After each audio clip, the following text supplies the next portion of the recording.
Hola, les damos la bienvenida a todas las personas que nos acompañan en esta nueva emisión de La Izquierda Debate. Es nuestro programa número 14.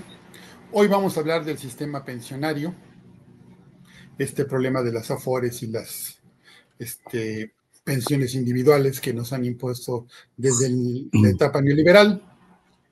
Participarán en este programa con nosotros mi compañero Paul Luna Hidalgo y el profesor René Rodríguez Hidalgo, sin parentesco, pero con el mismo apellido. Está con nosotros en calidad de especialista en el tema nuestro compañero, el profesor René Rodríguez Hidalgo, decíamos que es normalista rural con estudios de licenciatura en Ciencias Sociales, Español y Derecho. Tiene la maestría en Ciencias Sociales y estudios de doctorado en Pedagogía Crítica. Es activista social, comprometido con la transformación desde el pensamiento de izquierda, fundador de organizaciones sociales de izquierda, así como de partidos políticos como el PRD y Morena, dirigente sindical, acompañante de procesos sociales y promotor de la unidad en el movimiento social. Y bueno, también participa en este proceso que le llamamos la unidad de las izquierdas, del que también, por supuesto, es miembro nuestro compañero Paul Luna. Bueno, vamos a tratar hoy este asunto de las pensiones, porque en 1997 sacaron a un montón de intelectuales y actuarios a decirnos a los trabajadores, el gobierno priista de aquel entonces, de Ernesto Zedillo, que ya había demasiados viejitos y pocos jóvenes en activo, y que entonces los jóvenes en activo, con lo que aportaban para un fondo de pensiones que en aquel entonces existía, que se le llamaba solidario o colectivo, lo que ellos estaban aportando no iba a alcanzar para pagar las pensiones de el mundo creciente y creciente de viejitos que se iban a ir jubilando. Y la solución que se les ocurrió, según ellos como la más inteligente, fue eliminar el fondo de pensiones colectivo y que cada trabajador depositara en una cuenta de un banco. Bueno, hicieron unas cosas a las que les llamaron afores, que son dependientes de los bancos, en donde los trabajadores tenían que depositar su dinero y a la larga, de acuerdo a lo que lograron ahorrar los trabajadores, eso sería lo que constituiría su pensión. Vamos a entrar en más detalles ahorita con el profesor René y con el compañero Paul, pero pues queríamos ponerlos más o menos en contexto. En el 2007 se aplicó la misma medida ya a los trabajadores del gobierno. Esta primera parte que se dio ahorita del 97 se aplicó a los trabajadores de la iniciativa privada, a los que cotizan en el Instituto Mexicano del Seguro Social. Y en el 2007 ya se puso en marcha también para los trabajadores al servicio del Estado, o sea, los que cotizamos al ISSSTE. Bueno, entonces, ¿cómo ves, Paul? Si te avientas una breve introducción y le damos el espacio al profesor René para que vaya desarrollándonos más los detalles de cómo es este sistema que se nos impuso. Sí, gracias, Héctor. Pues yo creo que aunado a lo que acabas de dar del contexto general, pues viene la llegada de la famosa ley del ISSSTE del 2007, que radicó principalmente en la privatización parcial de todo el sistema de pensiones y la pérdida progresiva de derechos laborales adquiridos de todos los trabajadores. Y obviamente estos trabajadores del Estado pues, fueron lastimados porque obviamente esto trajo muchas condiciones de precariedad porque hubo un cambio estructural de fondo en este sistema de pensiones que fue siempre en detrimento de sus derechos fundamentales como trabajadores. Y en ese sentido, yo quisiera, pues aquí tenemos al compañero que es un experto en estos temas, al compañero René, que debido a esa precariedad laboral e informalidad incluso que se da, más de la mitad de la población trabajadora cotiza en el sector informal. Eso que limita las aportaciones obligatorias y voluntarias hacia a estas cuentas que referías. También quisiera yo comentar el tema de las comisiones. aunque han bajado, según datos estadísticos que pude tener acceso, han bajado 1.69% por ciento en décadas atrás a los límites del 0.57, que siguen erosionando los rendimientos. Eso como principales problemas de este sistema, ¿no? Los retiros anticipados frecuentes, cada vez más trabajadores se retiran con fondos por desempleo, reduciendo obviamente semanas cotizadas y el futuro balance pensional. También otra situación pues es la volatilidad del mercado. En abril del 2025, hace un par de meses, las Afores registraron minusvalía de 31,000 millones de pesos debido a la volatilidad financiera internacional. Yo creo que estos problemas que tienen las Afores o este sistema de pensiones, que representa apenas el 30% del salario de prejubilación, yo creo que es una cifra insuficiente para mantener el nivel de vida de todos los trabajadores en retiro. Entonces, ¿qué nos podría decir con este escenario, profesor, que al final es un escenario bien adverso para todos los trabajadores del Estado, ¿no? Sí, Paul, Héctor, con los datos de contexto que proporcionan, pues los compartimos en lo general. Realmente las modificaciones estructurales que se hicieron a partir de la ley de 2007, pero que tiene antecedentes desde Miguel de la Madrid, cuando saca la ley para el sistema para el ahorro. Nada más que ahí era complementario, no era sustitutivo de pensiones. Sí generó polémica, nos inquietamos mucho, pero al final de cuentas no pudimos intuir que detrás de eso venía la andanada para reformar el sistema de manera estructural.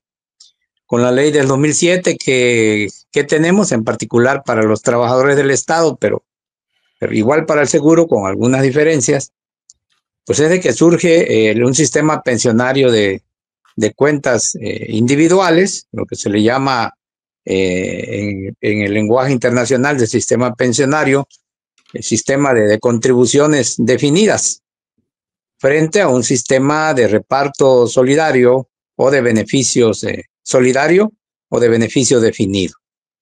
Y pues apuntan bien. Estos cambios estructurales no fueron para beneficiar a los trabajadores, o por lo menos, quitando de lado las intenciones que hayan habido, nos queda claro que no benefició a los trabajadores, ni a los del servicio del Estado, ni a los que están afiliados al Instituto Mexicano del Seguro Social. En el caso de los trabajadores del Estado, hay que reconocer que una buena parte, un buen porcentaje de los trabajadores, cuando se emite la ley del 2007, manifiestan su voluntad, acotada por cierto, pero al fin y al cabo su voluntad de quedarse en un régimen parecido al anterior, contemplado en el artículo 10º transitorio de la ley del 2007. No igual al anterior, porque aquí incluyeron una parametría de edad para jubilarse, es decir, agregaron un criterio, un requisito más bien para la jubilación que antes no existía. Antes era nada más la antigüedad laboral y ahora le aumentaron la edad también, lo cual complicó, digamos, la vida de los trabajadores. Pero ciertamente en ambos casos se precarizaron sus condiciones, ¿sí? Para el caso de los trabajadores del sistema del Estado que optaron, más bien no optaron, para los trabajadores que ingresaron después del 2007, que ellos no tuvieron oportunidad de elegir, porque la ley establecía que todo aquel que se incorporara automáticamente ya quedaba en el sistema de cuentas individuales. Pues para ellos realmente, imaginen que las pensiones en promedio que se puedan alcanzar, pues pueden ser de 4,000 pesos, pues resulta insultante. No es que todos vayan a recibir esa cantidad, por supuesto que no. Tiene que ver con los salarios que se perciben. No es lo mismo un trabajador de personal de apoyo y asistencia a la educación que cotiza al ISSSTE que un supervisor, un jefe de enseñanza. Pero en términos generales sí precarizó las condiciones de la vida de los pensionados. Ya de los del IMSS ni se diga. Oiga, profe, pero entonces, para que ahorita podamos regresar digamos, a la parte medular, ¿en qué circunstancias más o menos se encuentran ahora las personas que están por retirarse? O sea, ¿cuál es el panorama de los trabajadores en retiro en la SEP, es decir, en el sector magisterial? En el caso de los trabajadores que ya cotizaban al instituto antes de 2007, salvo el criterio de edad, en lo demás sus pensiones van a ser prácticamente las que venían percibiendo. En el caso de los que están después de 2007, que todavía no están en edad de... Bueno, la jubilación desapareció con la ley de 2007 para los trabajadores que ingresaron después de 2007, no así para los que se quedaron en el 10º transitorio, que continúan todavía manteniendo la jubilación como un derecho. En ese sentido, pues creo que hay que distinguir los trabajadores que ya estaban, digamos hace 18 años fue eso, los que tenían, no sé, 15, 20 años de servicio, pues están en edad de jubilarse hoy, prácticamente ellos no tendrán mayor perjuicio, pero los que se incorporaron después del 2007, sí es bastante grave la situación para ellos. ¿Tenemos idea de más o menos cuál es la proporción? Es decir, ¿cuántos son los que se van a jubilar en las condiciones peores y qué proporción serían los que más o menos tienen buenas condiciones o regulares para la jubilación? No quisiera aventurar un porcentaje porque se ha movido efectivamente de cuando ocurrió a esta fecha, pero se habla de aproximar, bueno, hay compañeros, digamos, que desde la CENTE hablan de un 13.6%, datos no institucionales, pero sí de personas que están en el gobierno, pero que no arrojan una información institucional, hablan de un porcentaje superior. Pero el resto, cuando entren a su proceso de retiro, que no de jubilación, ellos sí tendrán una situación más grave. Claro está que con la nueva disposición del Fondo para Pensiones del Bienestar, pues por lo menos tendrían un retiro de aproximadamente 17,000 pesos. Digo, lo cual hace menos grave esta cuestión. El problema ahí es que hasta dónde va a ese fondo a resistir el pago de las pensiones, porque está anclado sobre bases pues no confiables, no duraderas, ¿no? Y en caso de que este fondo continúe, creo que uno de los temas tiene que ser dotarle presupuestalmente de los fondos necesarios para que por lo menos en promedio puedan obtener esa pensión de 17,000 pesos. Profe, en la presentación hablaron, eres sindicalista. En términos jurídicos, pues hay un retroceso en la seguridad social como derecho, ¿no? Y esto viola un principio elemental constitucional que se llama principio de no regresividad. En materia de derechos humanos se establece que alcanzado un derecho, este no puede ser reducido. Sin embargo, esta ley del ISSSTE del 2007 violó ese principio y afectó de manera directa lo que ya bien mencionas, la edad de jubilación, las condiciones para acceder a estas pensiones y el monto de la pensión, que ya he estado refiriendo a algunos números. Sin embargo, ¿qué se puede hacer? Porque jurídicamente, finalmente, hay un fundamento legal donde rompe este marco jurídico en el que hoy se encuentran todos los trabajadores. A ver, un poquito antes de entrar a la parte de qué podemos hacer, quisiera yo agregar un poco en relación a lo que significa esto del fondo de pensiones y la autojubilación o el ahorro individual. Me decía ahorita el maestro René que con el fondo de bienestar se va a completar a un poquito más de 2 salarios mínimos, a 17,000 pesos, las pensiones de los trabajadores. Entonces, el trabajador le van a dar una pensión de 4 o 5,000 pesos, pues tendrá que recibir como 11,000 pesos del fondo de bienestar, y si se va a retirar con 8, pues le completan con 8 del fondo de bienestar, más o menos, y así completa para no estar en una situación tan precaria.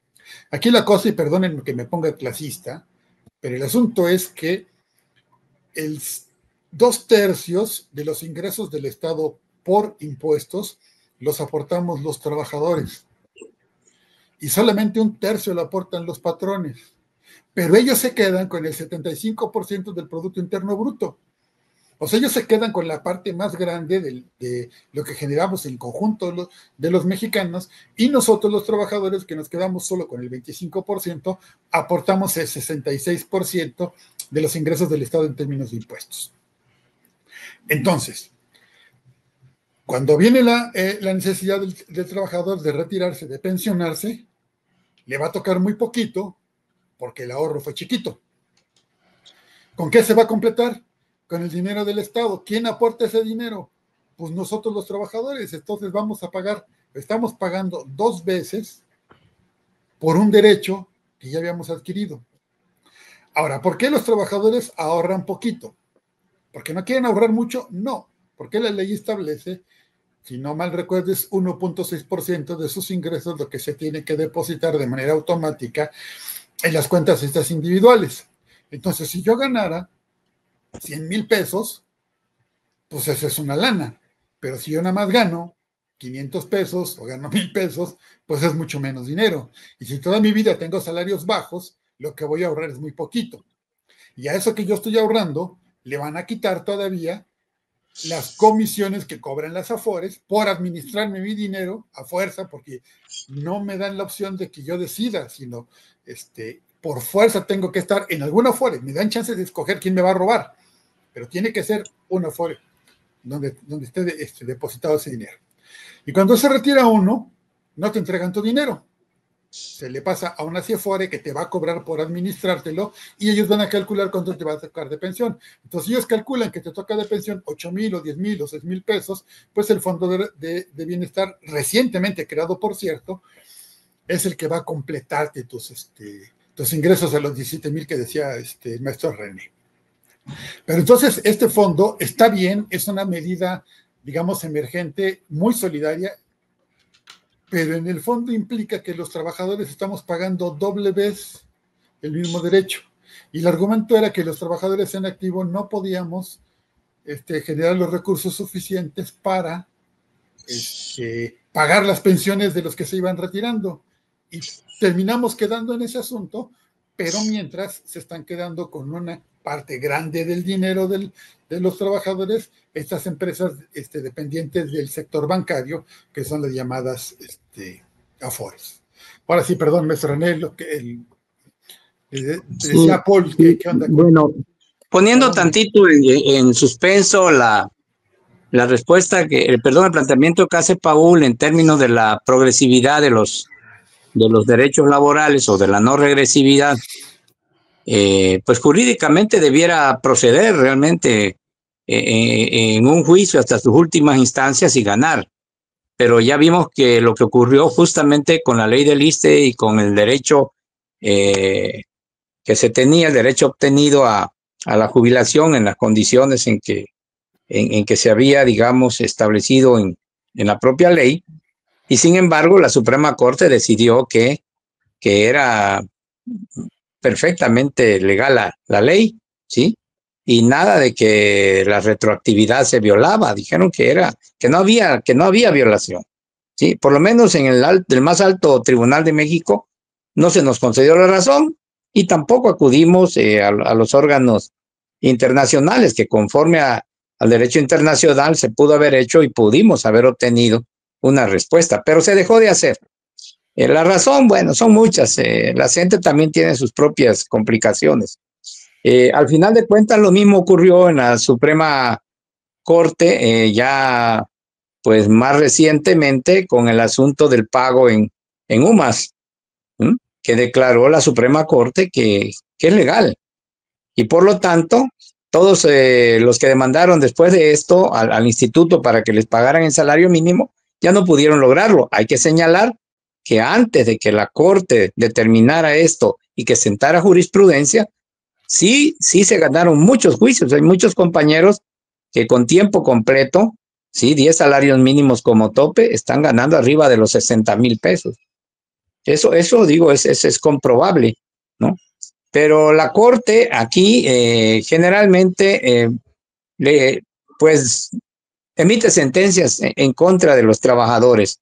Lo hizo más con criterios económicos. Y aquí yo creo que vale la pena reflexionar, porque una cosa es de que haya la violación de derechos, como efectivamente ha habido, y la gente lo ha puesto de nuevo en el escenario político en esta jornada de lucha, ¿sí? A revisar el cómo se puede echar para atrás todo esto, o más bien cómo legislar de nueva manera para que tengamos un sistema pensionario. Porque si bien es cierto que fue durante el periodo neoliberal que en todo el mundo se echaron a andar la privatización de las pensiones para beneficio de los banqueros, en este caso de los administradores de fondos para el retiro, habría que revisar también si los argumentos que se esgrimieron durante el neoliberalismo eran argumentos neoliberales o eran datos de la realidad que estaban y quizás sigan estando ahí y que también hay que tomarlos en cuenta a la hora de elaborar un nuevo sistema pensionario.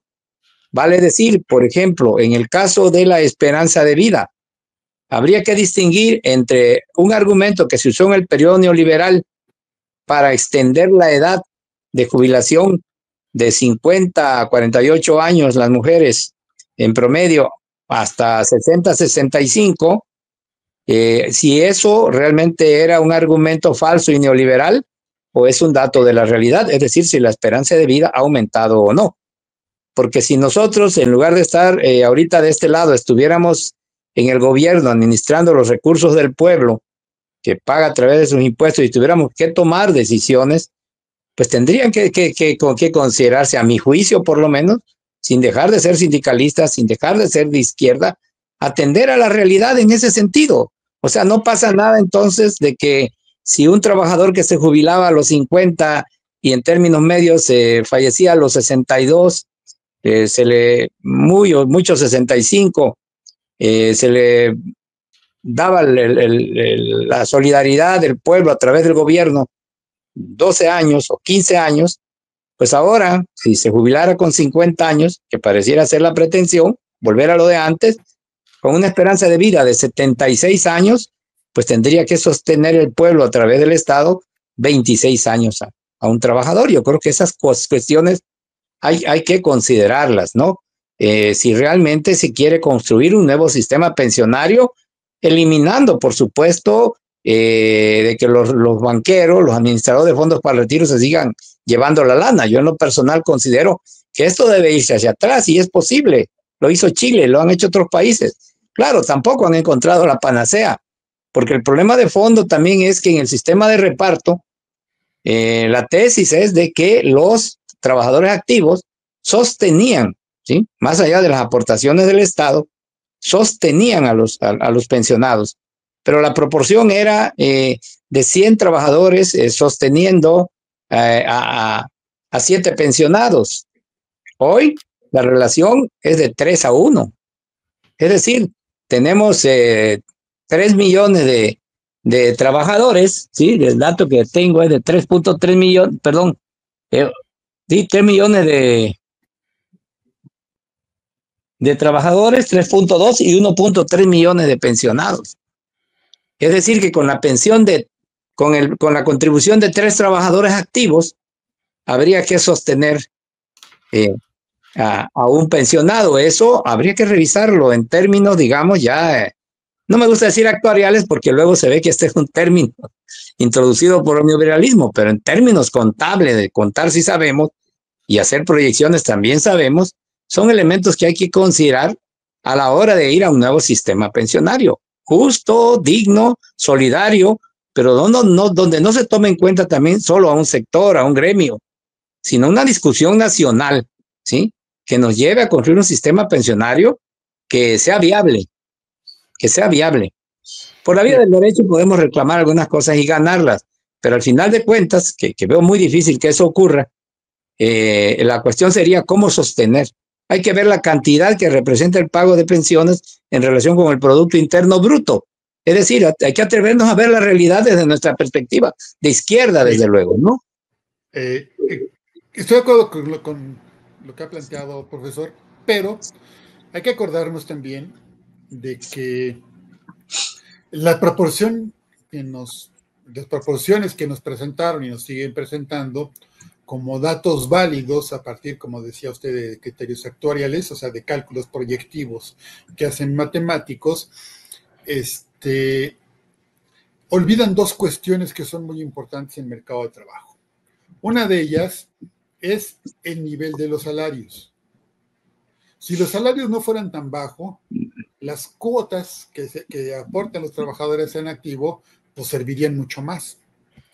Cuando se hizo el cambio hacia las Afores, en parte fue porque el PRIismo se había robado todo el fondo, no había ni un centavo.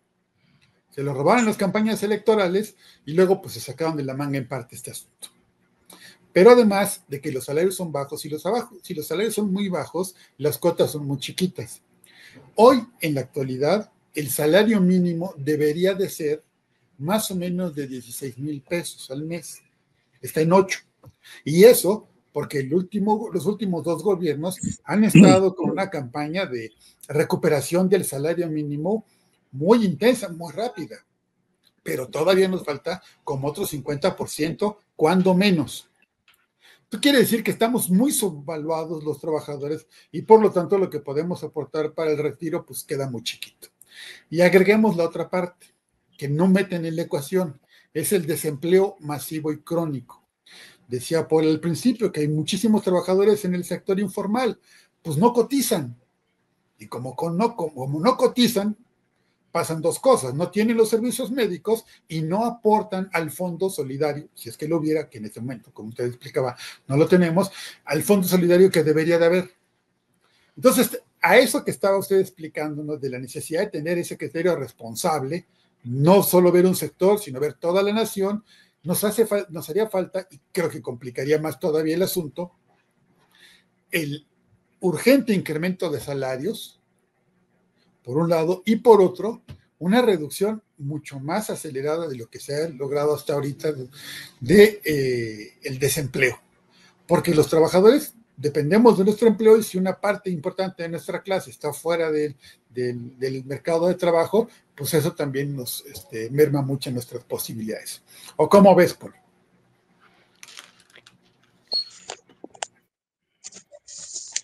Es correcto. De hecho, yo iba a plantear algo que me parece meterlo en boga. Por ejemplo, y espero que ahorita el compañero René lo explicara.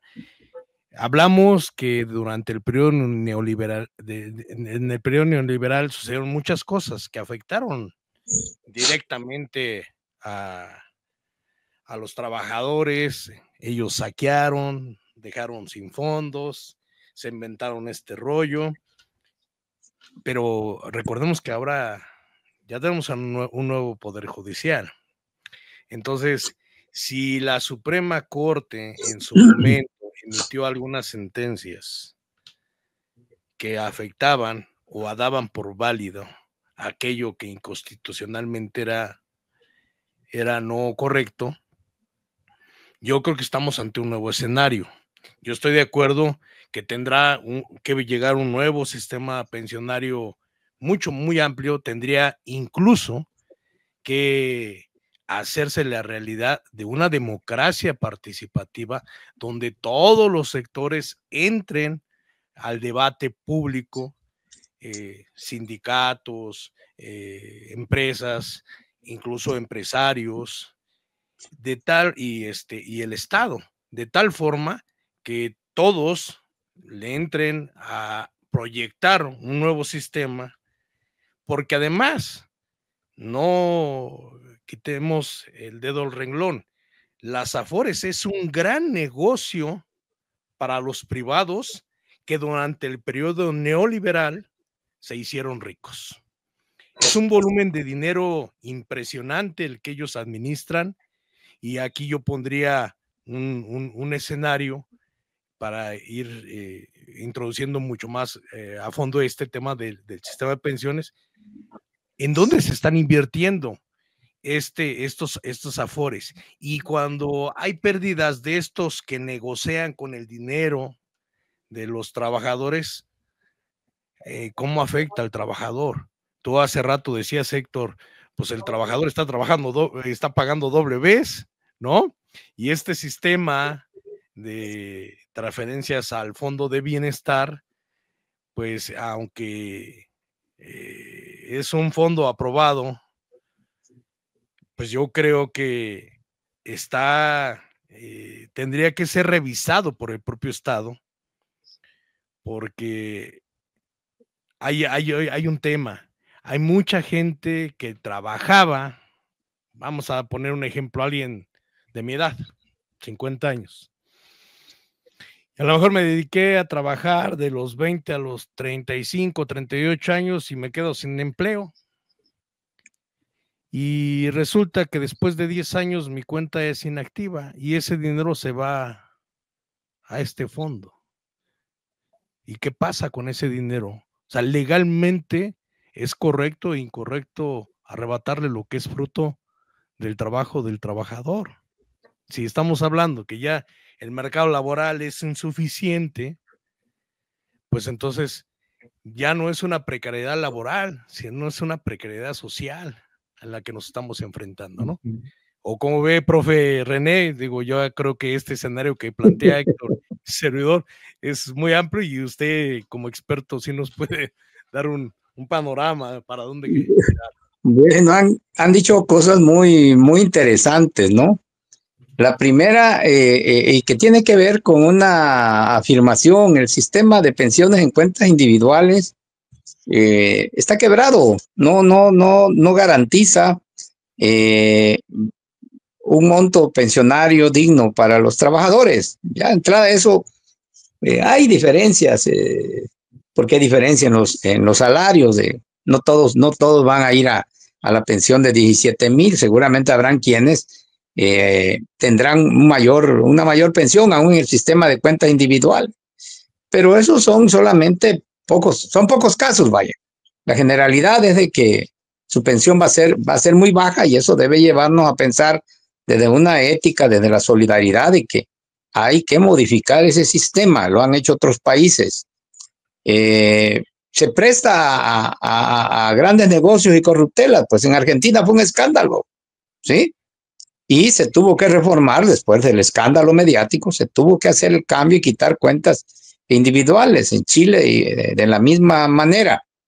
El asunto es, regresamos al sistema de reparto como estaba, considerando que ha aumentado la esperanza de vida, considerando que ya la base contributiva de los activos es muy poca para sostener a los pensionados, y aún más lo que toca Héctor, de que tenemos salarios bajos en este país, aunque se ha incrementado con los salarios mínimos, lo cual está relacionado con el porcentaje que se cotiza, compañeros, ¿sí? La base de cotización, miren nada más, en Holanda cotizan 17.9 de su sueldo, en Argentina 11, en Brasil entre el 8 y el 11, en Holanda 17.9, en Croacia 20, en Dinamarca 11, en Guatemala 10, en Chile 10, en Estados Unidos suma 9, en Bolivia 12.71, en Venezuela 9, en Costa Rica 12 punto y feria, en Francia 6.9 y en México 6.125. 6, digamos. Usted póngale 7, que no los tiene, 6.125, dice la ley. Pues eso es otro asunto que se tiene que revisar. Hay países donde el monto de la pensión es más alto, pero porque el porcentaje de la contribución es más alto y los salarios son más altos. México necesita un nuevo sistema pensionario. Yo diría que hay que quitar las afores. Pero veamos, actualmente si revisamos el sistema pensionario mundial, la mayoría de los sistemas son mixtos. Es decir, combinan el sistema de reparto con el sistema individual. Si otros países pueden, no se trata de transpolar experiencias, pero por lo menos de revisar qué es posible. Y cuando se habla de una administradora de fondos para el retiro, no tenemos por qué pensar necesariamente en una administradora privada. En México existe una administradora de fondos para el retiro que es pública. ¿sí? Que es pública, es de la administra el gobierno con la, entre comillas, vigilancia de 18 concejales del CENTE Charro, ¿no? Pero al final de cuentas hay ahí una institución pública. La gente, los compañeros, marchando incluso, no han querido transitar a esa afore pública. Por la razón que sea, se sienten cómodos, prefieren incluso tener sus recursos en una cuenta privada, perdón, de una afore privada. ¿Cuál es la razón?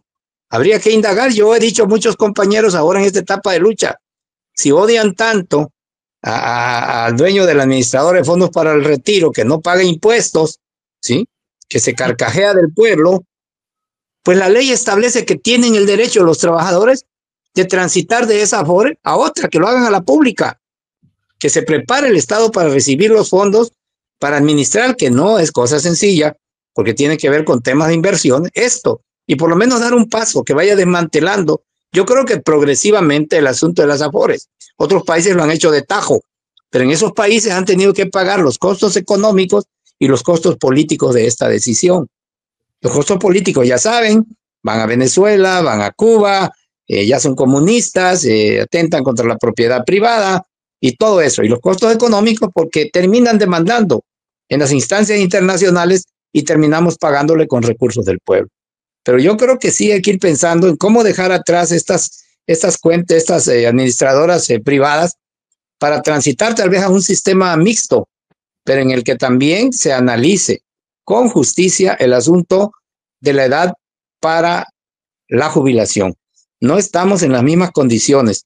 Y también que se revise el asunto de la cantidad de activos en relación con la cantidad de pensionados y también la aportación. Finalmente esa aportación obliga al gobierno a poner más, al patrón a poner más. Miren, yo voy a tomar un ejemplo de este sistema de cuentas individuales que muchos trabajadores, quiero decirlo así, tal vez me equivoque, no aprovecharon.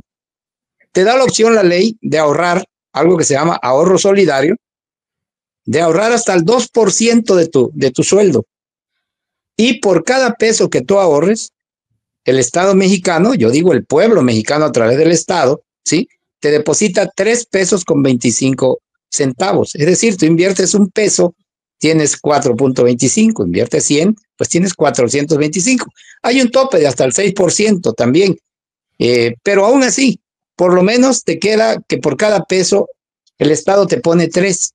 Si uno revisa cómo está ese sistema de ahorro, que es una parte importante, digamos, en los sistemas mixtos, ¿sí?, pues te das cuenta de que muy pocos utilizaron esos otros 3 pesos a los que yo digo tenían derecho. ¿Qué hubiera pasado si alguien le abona 100, 200 pesos, 300 pesos cada quincena, ¿sí?, y va recibiendo ese beneficio ya presupuestado, ¿sí?, por parte del Estado, por parte del pueblo? En fin, creo que nuestra obligación desde la izquierda, más allá de que ideológicamente nuestro corazón está en la lucha de la gente, porque es la organización que ha reivindicado los derechos que fueron vulnerados, ¿sí?, yo creo que lo que requerimos es un nuevo sistema pensionario.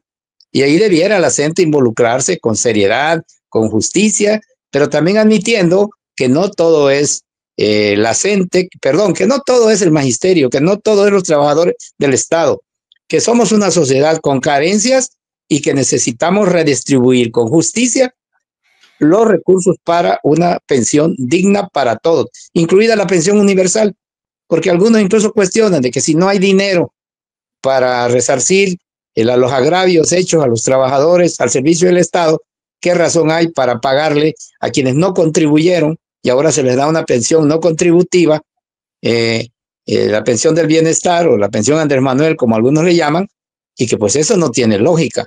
Bueno, no tiene lógica si se ve desde el punto de vista de un sector, pero si lo ves como un asunto de justicia social, las cosas cambian. Yo creo que en la perspectiva vale la pena poner todos los ingredientes, actuar con sensibilidad ante el momento y con inteligencia para no caer en lo que estamos ahorita. La gente va sobre la 4T y desgastarse mutuamente. Yo creo que no. Yo creo que debemos buscar con justicia soluciones. Y desde luego el asunto jurídico. Sí, pues han habido asesores jurídicos en la CENTE, algunos, por cierto, a algunos les ha ido bien, ¿no? Perdón por decirlo así, ¿no? pero finalmente me parece a mí que es de responsabilidad política histórica tener que asumir que es un tema complejo y que nos corresponde a todos poner lo mejor de nosotros para tener un sistema pensionario justo. Bueno, lo que estás diciendo, profe, lleva mucho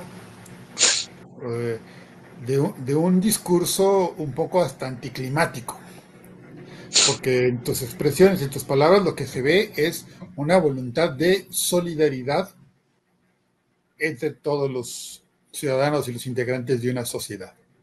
Entonces ahí, una parte que es importante para ir reconstruyendo, como decías, un nuevo sistema pensionario, creo yo que es rescatar el dinero. Porque si vamos a hacer esa transformación, incluso a un sistema mixto, pues hay que rescatar la mayor parte de los recursos que la banca se lo ha quedado. Y creo que eso urge porque si Trump sigue empeñado en jugar a desatar la guerra en Medio Oriente, lo que va a venir es una caída de la bolsa en todas partes del mundo. Cuando cae la bolsa, las ganancias de lo que se había invertido se pierden, y los que pierden son los trabajadores, y va a haber otra vez 2 o 3 años seguidos de reportes con que lo que estaba juntándose en las Afores, en vez de tener ganancias, está teniendo pérdidas. La otra parte que creo que es muy importante, aunque es diferente de lo que estaba comentando ahorita, es lo que decías de la edad. Yo no estoy tan de acuerdo con lo de la edad porque creo que eso depende del sector en el que uno trabaja. Yo toda mi vida he sido docente y no he sido docente de primaria, entonces, y fui pocos años de secundaria, entonces el desgaste emocional es menor en otros niveles de educación. Y en general la educación es menos desgastante que otro tipo de trabajos. Hay trabajos que son mucho más desgastantes por el estrés y desgastantes físicamente. Entonces habría que hacer, no sé, tablas o parámetros diferentes de acuerdo al tipo de trabajo que una persona desarrolla, cuántos años debe trabajar o hasta qué edad puede trabajar. Porque los docentes podemos seguirlo haciendo a veces hasta muy viejitos.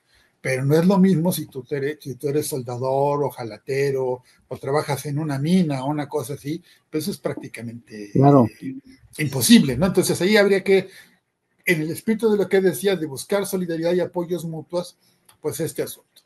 Y creo que una cosa con la que tú argumentaste, que creo que sería un remate perfecto para el debate que estaba señalando con sectores que dicen que hay que cambiar el régimen, pero luego no tienen la flexibilidad suficiente como para involucrarse en armar el nuevo sistema, es esta pensión que, como decías, que dicen Andrés Manuel, la pensión universal para los adultos mayores.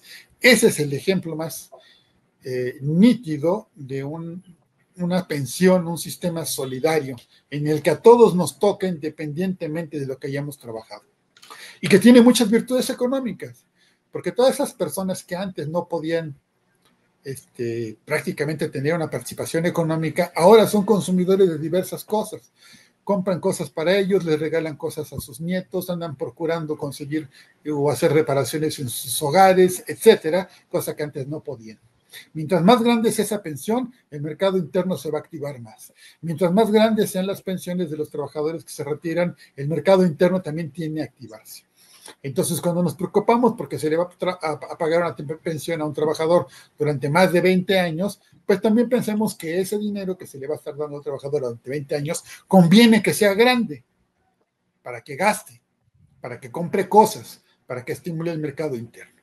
Porque pensiones precarias, por poco tiempo o por mucho tiempo, no le convienen, por supuesto que no al trabajador ni a su familia, pero tampoco a la sociedad.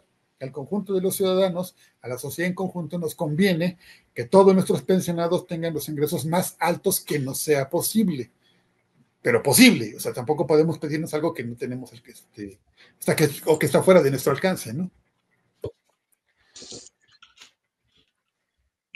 Si me permiten, quisiera comentar algo que me parece de suma importancia. Al revisar los sistemas pensionarios, es observable que los patrones en otros países contribuyen más al monto de la pensión. No es el caso de nosotros. Eso nos lleva a pensar que necesitamos también trabajar en ese sentido. Deben contribuir más. Claro, aquí se ha dicho, no, mejor si no pagan para incentivar la inversión, la producción, pero la verdad es de que los datos duros están ahí. Hay los patrones de otros países, particularmente en Europa, pagan más para proteger a los futuros, a los pensionados, digamos. Por otro lado, hay países donde se han establecido impuestos especiales para la pensión y generalmente van asociados al consumo, donde no hay un impuesto al consumo, lo crean, y donde existe lo aumentan, pero un porcentaje de ese impuesto al consumo, ¿sí?, va directamente a los fondos de pensión, generalmente mixtos también, pero públicos ambos, público el reparto y público el sistema, digamos, individual. Hay una cuenta específica de un trabajador que por su situación diferenciada tiene acceso. ¿Se puede alguien decir eso? No, lo queremos todo en un solo saco. Puede ser, sin diferencia, pero justamente lo que estaba diciendo Héctor da pie a eso. El ejército se retira antes que el conjunto de los trabajadores, y los casos más dramáticos los vemos con los diputados y los senadores, ¿no?, que trabajan 8 años, 10, 12 y se van con toda la nota. En fin, hay que pensarlo, pero creo que eso nos debe llevar incluso fuera del tema de pensiones, sino en el marco de la 4T en su segundo piso. Me parece que hay que ir pensando en una reforma tributaria, con todos los asegúnes. Andrés Manuel no lo hizo sus consideraciones y que no era conveniente. Claudia está caminando en el mismo sentido de no aumentar impuestos para nada, de no disminuir las ganancias de los que más ganan, pero la sociedad, la izquierda, estamos para eso, para empujar en ese sentido. Quizá haya llegado la hora de revisar el asunto de la reforma tributaria en relación con el tema de pensiones, porque no hay dinero que alcance. El coco de las finanzas de todos los países del mundo es el sistema pensionario. Incluso habría que revisar, repito, si estos son datos que usó el neoliberalismo para su beneficio, o son datos que con o sin neoliberalismo están ahí y no se han movido, ¿sí? Y entonces, ¿cómo encontramos una respuesta integral y justa? Y pues bueno, ustedes han estado dando aquí elementos para perfilarse en la construcción de un sistema pensionario sin corrupciones. Y el maestro José Antonio tiene pocos días de presentar un planteamiento en ese sentido, de que nos atrevamos también. Adentro de la 4T hay mucho bandido, son los mismos, pero con las mismas actitudes. Entonces, sacudamos eso. Creo que este tema del sistema pensionario nos da para mucho, pero por supuesto dos cosas. Nosotros reivindicamos el derecho de la gente y de los no de la gente, porque igual están molestos, ¿sí?, con lo que se les quitó, pero también es tiempo de pensar en un nuevo sistema pensionario. Sí. Muy bien, profesor, muchas gracias. A ver, nos quedan no demasiados minutos, así que, Paul, ¿qué te parece si te avientas una conclusión, unos 2, 3 minutos, cosas así, para que el profe luego nos remate con una conclusión y podamos dar por finalizado nuestro programa? Sí, gracias. Bueno, primero quisiera hacer así como una anécdota, o como un planteamiento que llevarnos de reflexión. Estamos en los momentos donde trabajar significa hasta morir, o confiar en las ayudas públicas y las propias afores. El panorama para mí es muy incierto para todos los que lleguen a una vejez aquí en México. Eso para mí sería algo que deberíamos de tomar en cuenta.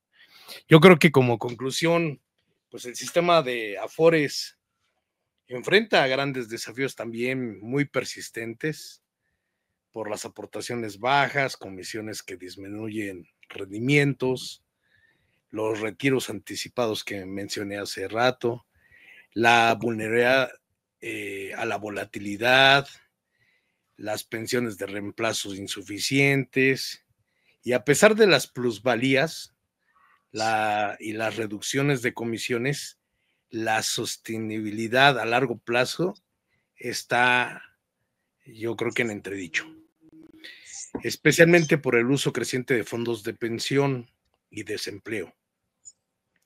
Las reformas que sucedieron, incluso con el incremento de gradual de aportes y al Fondo de Bienestar, han buscado mitigar estas deficiencias, pero su éxito depende de un entorno económico estable, regulación efectiva y mayor cultura de ahorro entre todos los trabajadores. Y referías, tenemos ahorita pues, a un loquito de acá, del vecino del norte, que va a crear unas condiciones adversas. Hay una situación que debe ser de preocupación global, y aquí nosotros siendo vecinos, pues sí tenemos que estar pensando qué hacer en este tema en específico, cómo soportar lo que venga, porque bien mencionabas, Héctor, hace rato, el tema de las bolsas, cómo se va a soportar aquí en México.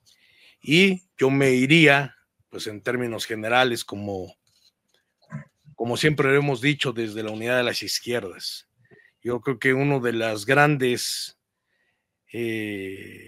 miras de altura del proyecto de la Cuarta Transformación debería ser la democracia participativa. No se puede seguir tomando decisiones e incluso a veces hasta sin voluntad política de los actores que administran las dependencias en olvidar a todos los sectores. Y en el caso del sistema de pensiones, yo creo que debería ser una de las iniciativas que deberían de estar en puerta para llamar a todo el mundo a intentar revertir las condiciones de precariedad a las que se va a enfrentar nuestros viejos que estén ahora por jubilarse y que sus pensiones sean muy, muy raquíticas, y para todos aquellos jóvenes que al final, desde el 2007 para acá, pues van a estar en unas condiciones peores. Yo apostaría a seguir insistiendo que la Cuarta Transformación sea ese faro de luz, de esperanza para todas y todos en México, para todos los trabajadores, para todos los campesinos, para las trabajadoras del hogar, para el obrero, de tal forma que se reivindiquen todos los derechos que en algún momento tuvieron algunos sectores y que en el periodo neoliberal se deconstruyeron. Hoy estamos enfrente de una realidad diferente, pero esta realidad nos puede apuntalar para conseguir el México que deseamos. Gracias. Muchas gracias, Paul. Profesor René Rodríguez, una conclusión. Pues agradecerles primero la invitación. Creo que el tema es esencial. Toca de manera significativa el patrimonio económico de nuestro país y debe discutirse ampliamente. Yo no creo en los maniqueísmos. Me parece que quienes han explotado, inyectado de rabia la cuestión de la CENTE y la 4T, creo que debiéramos pensar más en términos de, como lo planteaba el maestro Dussel, de reconocer que en momentos como esto hay tensiones, pero que son tensiones que deben resolverse creativamente. Es decir, de la perspectiva de la tensión creativa, encontrar soluciones que sean buenas para todos o por lo menos para la gran mayoría de este país. Y pues bueno, y yo lo que también reconozco es que la CENTE puso en el escenario un tema que a algunos les parecía ya olvidado porque habían transcurrido 18 años, pero pues los agravios no se olvidan. Solo que me parece que todos estamos obligados a revisar y a contribuir y a crear un nuevo sistema pensionario que va a llevar muchas horas, hombre, en materia de análisis, de construcción de propuestas, pero es necesario, porque si no es condenar a los que están en cuentas individuales, no a todos, repito, pero sí a la gran mayoría, a recibir pensiones que no son dignas en una edad en que, aunque algunos dicen que ya no se necesita mucho, habría que revisarlo. Yo creo que sí se necesita y necesitamos que los patrones le pongan más, quizá que consideren los compañeros sindicalistas que podrían aportar más a la luz de lo que aportan en otros países y de involucrar los elementos que a veces no queremos tocarlos porque va en contra de nuestros intereses inmediatos como gremio, pero que en el marco de una discusión nacional pueden encontrar salida y construir acuerdos que sean buenos para todos, pues todo el tiempo. Muchas gracias por la invitación. Gracias, profesor. Bueno, yo solo quiero agregar que me preocupa que el sector que padece más del desempleo son los jóvenes. Y mientras más prolongamos nuestra vida laboral, menos espacios hay para ellos. Pero como conclusión, creo que hay que retomar la línea de lo que ha planteado el profesor René Rodríguez. Hay que convencer a trabajadores, a empresarios, a gobierno, de que se tiene que reconstruir un sistema de pensiones en México, que debe ser sostenible, pero que tiene que tener como criterio fundamental y esencial la solidaridad y el respeto de los derechos de todos nosotros. Les agradezco otra vez a Paul y al maestro René, a todas las personas que nos han estado siguiendo. Los invitamos a que se suscriban al canal, a que le den like, a que lo compartan, inviten a sus cuates y muy prontito saldremos con una nueva emisión de La Izquierda Debate. Muchas gracias a todas y a todos. Gracias a ustedes, buenas noches a quienes nos ven y nos escuchan.